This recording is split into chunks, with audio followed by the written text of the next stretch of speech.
So hello and welcome to newly created website development course. अब मुझे ये बताने की जरूरत तो नहीं है कि वेबसाइट्स क्या होती है, और अगर मुझे जरूरत है, अगर तुम्हें नहीं पता कि वेबसाइट्स क्या होती है, तो सबसे पहले तो तुम जिस भी डिवाइस में वीडियो देख रहे हो रख दो जल्दी जल्दी, और सबसे पहले ये बताओ तुमने कहां से चुराया ये डिवाइस, किसका है ये डिवाइस। जल्दी जाके उसको वापस करके आओ और उससे कहना कि उसको डिवाइस मिलने की खुशी में आपको पहले तो मेरे चैनल सब्सक्राइब करे और तुम जल्दी जाके अपनी कम्युनिटी वालों को ज्वाइन करो। भाई वो तुम्हारे कब से तुम्हारे लिए इतने परेशान हो रहे हैं, रोज मुझे वो लैंडलाइन पे फोन करते हैं कि भाई हमारे कम्युनिटी का कोई बंदा मिला क्या, उसे जल्दी भेज दो हमारे पास। तो जल्दी जाओ, और अगर तुम्हें पता है तो बढ़िया। तो ये कुछ वेबसाइट्स हैं जो कि तुम रेगुलरली विजिट्स करते हो। अब वेबसाइट बनाने के लिए हमें 3 तरीके की लैंग्वेज की जरूरत पड़ती है। अब दोबारा भाग गए, वापस आओ जल्दी। सुनो तो पहले पूरी बात। 3 लैंग्वेज मतलब हिंदी, इंग्लिश या गुजराती, पंजाबी नहीं, हमें 3 कोडिंग लैंग्वेज की जरूरत है। अब वो कोडिंग लैंग्वेज क्या है, तो आखिर कौन सी कोडिंग लैंग्वेज है जो कि हमें चाहिए वेबसाइट को बनाने के लिए। तो उनमें से सबसे पहली है HTML, सेकंड है CSS और थर्ड है जावास्क्रिप्ट। अब इन लैंग्वेज का क्या रोल होता है, मतलब किससे क्या चीज बनती है। तो बेसिकली अज्यूम करो कि जैसे कि हम अपना एक घर बना रहे हैं, तो उसमें जो फाउंडेशन बनाने का काम, बिल्डिंग को मतलब पूरा ओवरऑल बनाने का काम, जो कि एक तरीके से मिस्त्री का जो काम होता है, ठीक है ना, मिस्त्री और लेबर का जो काम होता है, वो होता है HTML का, जो कि एक तरीके से बैकबोन ऑफ आवर वेबसाइट होती है, ठीक है ना। अब ये पूरा स्ट्रक्चर बन गया, अब उस पर डिजाइन, पेंट वगैरह होना या फिर खिड़की दरवाजे लगाना, उस पर मार्बल लगवाना, वो सब डिजाइनिंग का काम होता है CSS से। और उसमें अब मान लो तुम्हारे घर में इलेक्ट्रिकल फिटिंग होती है, वाटर फिटिंग होती है, सब में पाइप लगते हैं अंडरग्राउंड, तो वो सब JS से होती है। अब जैसे कि तुम बटन दबाओगे तो पंखा चल पड़ेगा, या फिर टैप खोलोगे तो पानी आएगा। अब उसमें तुम्हें तो बहुत इजी लगता है, लेकिन उसमें करने के लिए उसमें काफी बैकएंड में उसमें काफी लॉजिक लगता है। तो वो सब लॉजिक, वो सब काम हमारी वेबसाइट के उसमें JS से होता है। तो अब बात आती है कि आखिर हम इस कोड को लिखेंगे कहाँ पे। तो हम कोड को लिखते हैं कोड एडिटर में।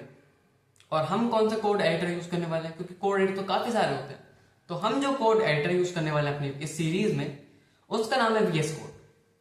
अब VS कोड ही क्यों, क्योंकि वो फ्री है और वो एक मतलब उसका जो पब्लिशर है वो खुद माइक्रोसॉफ्ट है, तो वो एक ट्रस्टेड कोड एडिटर है। और अब इसके साथ एक दिक्कत है, जो कि पुराने लैपटॉप होते हैं, जो पुराने लैपटॉप के यूजर्स होंगे उनको ये चलाने में थोड़ी सी दिक्कत आती है। मतलब जिनके पास ओल्ड लैपटॉप है जिसके अंदर Windows 7 पड़ी हुई है, तो उनके लिए भी मैं एक सोल्यूशन बताऊंगा। क्योंकि मैं जानता हूं कि कुछ स्टूडेंट्स होते हैं जिनके पास पुराने लैपटॉप होते हैं थोड़े, क्योंकि मेरे पास भी एक पुराना लैपटॉप था 1 साल पहले, तो मैं उनका दर्द समझ सकता हूँ। और तो उनके लिए भी मैं एक सोल्यूशन बताऊंगा, लेकिन अभी जिनके पास है अच्छी लैपटॉप, पहले उनके लिए देख लेते हैं। वैसे आप पहले ट्राई करना कि VS कोड हो जाए, और अगर ना हो पाए तो मैं आपके लिए एक सोल्यूशन बताऊंगा।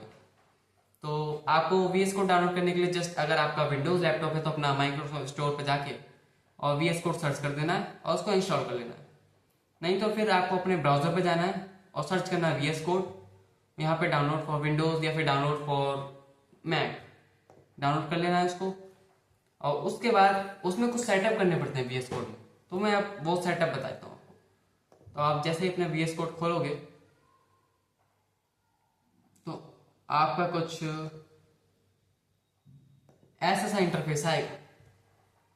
अब हमें यहाँ पे जाके ओपन फोल्डर करना है। अब यहाँ पे मेरी कुछ फाइल्स आ रही है, तो मेरी फाइल इसलिए आ रही है क्योंकि मैं VS कोड को काफी पहले से यूज कर रहा हूँ और मेरे इसमें काफी सारा काम कर रखा है मैंने इसमें, तो इसलिए मेरी फाइल्स आ रही है। अभी यहाँ पे आपकी एक भी फाइल नहीं आएगी, तो आपको यहाँ पे जाके जस्ट अपना काम स्टार्ट करने के लिए एक फोल्डर ओपन करना है जहाँ पे आपकी सारी फाइल्स सेव होंगी। तो ये मैंने अपना फोल्डर ओपन कर लिया।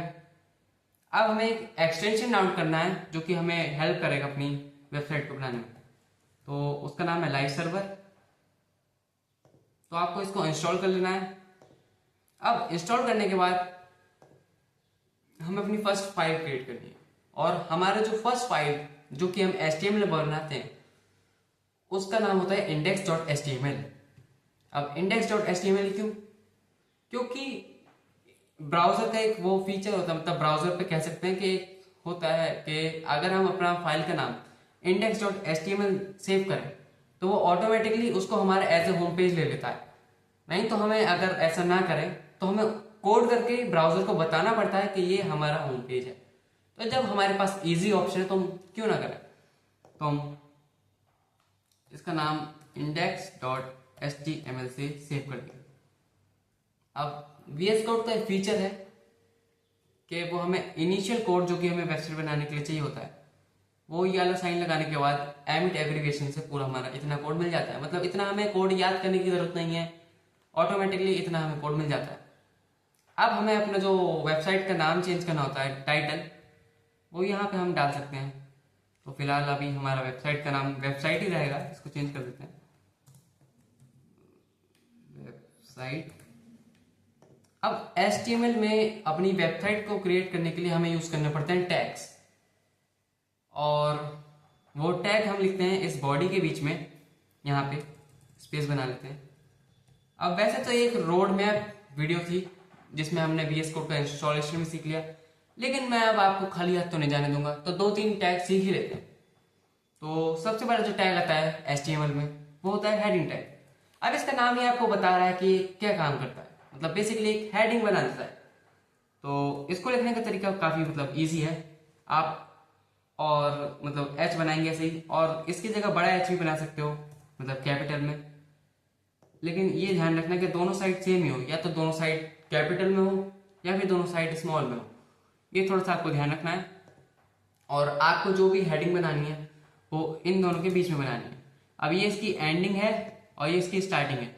अब ये है VS कोड में ऑटोमेटिकली अगर आप इतना कोड लिखोगे तो आपको ये एंडिंग दे देगा, लेकिन आपको फिर भी याद करने की जरूरत है, इसको मतलब ध्यान रखना है, क्योंकि कभी कभार कुछ थोड़ी बहुत मिस्टेक हो जाती है, ऑटो करेक्ट में आगे पीछे होता है, तो वो आपको चेक करना पड़ेगा।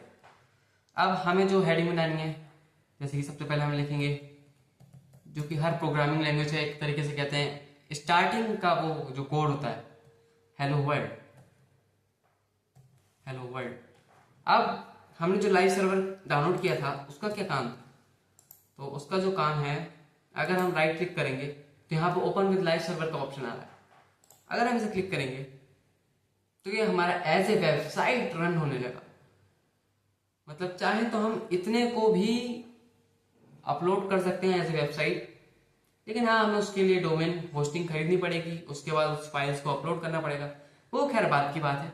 लेकिन हाँ ये एक तरीके से हमारी वेबसाइट बन चुकी है, अभी मतलब बनी नहीं है पूरी, लेकिन हाँ ये कह सकते हैं कि वेबसाइट बननी स्टार्ट हो गई है। अब यहाँ पे अगर हमें मतलब मान लो कि अब ये हेडिंग तो है लेकिन ये काफी छोटी है, आप देख सकते हो काफी मतलब स्मॉल साइज है इसका। तो अगर हमें चाहिए कि ये बड़ी बन गया है तो हमें क्या करना है, तो हेडिंग टैग में भी काफी टाइप के टैग होते हैं, जैसे कि मैं आपको दिखाता हूं, तो आप उसमें अब चेंज देखना, एक काम करते हैं, इसको टैग को कॉपी करके अगली लाइन में लिखता हूं। अब यहाँ पे देखना मैं लिखूंगा H1, तो आप नोटिस करना कि क्या डिफरेंस आएगा। अगर हम इसको अब रन करें विद द लाइव सर्वर तो अब देखोगे काफी बड़ी हो के आ गई। तो H1 का जो टैग होता है उसमें अगर हमें बड़ा वो बनाना होता है, सबसे मेन हेडिंग बनाने के लिए उसको H1 टैग बनाते हैं। तो अब H1 है तो H2 भी होता होगा, तो हाँ H2 भी होता है। अगर मान लो हम लिखें H2, तो अब बताओ, एक गैस करो आप कि H2 से क्या होगा, लाइन और बड़ी हो जाएगी या छोटी होगी। चलो एक बार खोल के देखते हैं। यहाँ पे आप देख पा रहे हो ये H1 से छोटा है, लेकिन जो नॉर्मल H टैग था उससे काफी बड़ा है। तो ये ऐसा क्यों, क्योंकि H1 से हम डिनोट करते हैं कि सबसे मेन हेडिंग, जैसे कि मैंने आपको बताया। तो H2 से होता है कि उससे कम मेन हेडिंग, मतलब उससे कम इंपॉर्टेंस देनी है, उससे तो कम इंपॉर्टेंस है, मतलब क्या है कि इसको थोड़ा सा कम साइज में और थोड़ा सा कम बोल्ड में करना है। और ऐसे ही H3 होता है, ऐसे ही H4 होता है, H5 होता है। अब ऐसे ही आप हेडिंग बना सकते हो, मतलब जिसकी कम इंपॉर्टेंस देनी है आपको उसका नंबर थोड़ा सा बढ़ा के वो ऑटोमेटिकली ऐसे आता है। और ये एच जो होता है ये एक रैंडमली एक साइज मतलब असाइन होता है कि ये टैग लिखेंगे तो फिर इतना बड़ा जो है हमारा साइज आएगा। H1 लिखेंगे तो सबसे मेन हेडिंग, H2 लिखेंगे तो उससे कम मेन हेडिंग। आप समझ गए होंगे। और अगर हमें कोई पैराग्राफ लिखना है तो उसके लिए हमें यूज करना होता है पैराग्राफ टैग, जो कि होता है P से। अब यहाँ पे भी सेम, ये है उसकी एंडिंग। और यहाँ पे अगर हम बड़ा P भी लिख दें, कैपिटल में P लिख दें तो वो भी काम करेगा। अब एंडिंग में देख रहे हो आप, ये है तो सेम ही, जस्ट ये वाला ये साइन आ गया। ये मैं इसको थोड़ा सा बड़ा कर देता हूं तो देखो, ये इसकी स्टार्टिंग, ये है एंडिंग। चलो एक कोड पूरा हम खुद ही लिख देते हैं। ऐसे ऑटोमेटिक दे ही दे रहा है, ऑटोमेटिक दे ही दे रहा है हर बार, ठीक है। लेकिन आपको फिर भी याद होना चाहिए। अब इसके अंदर जैसे कि this is our first website, इसको रन करते हैं द लाइव सर्वर, तो ये लिख के आ गया this is our first website. तो पैराग्राफ टैग से हम पैराग्राफ बना सकते हैं, हेडिंग टैग से हम हेडिंग बना सकते हैं। और H1, H2, H3, H1 सबसे मेन हेडिंग, H2 उससे कम मेन हेडिंग, H3 उससे कम मेन हेडिंग, ऐसी आगे तक चलते रहेगा। और H एक रैंडम इतनी बड़ी एक मतलब हेडिंग बना देता है, इतनी बड़ी जितना आपको दिख रहा है। तो आज की वीडियो में इतना ही। अब नेक्स्ट वीडियो में हम काफी नए और अच्छे टैग सीखेंगे ताकि हम अपनी वेबसाइट को और अच्छे से मॉडिफाई कर सकें और अच्छे से बना सकें।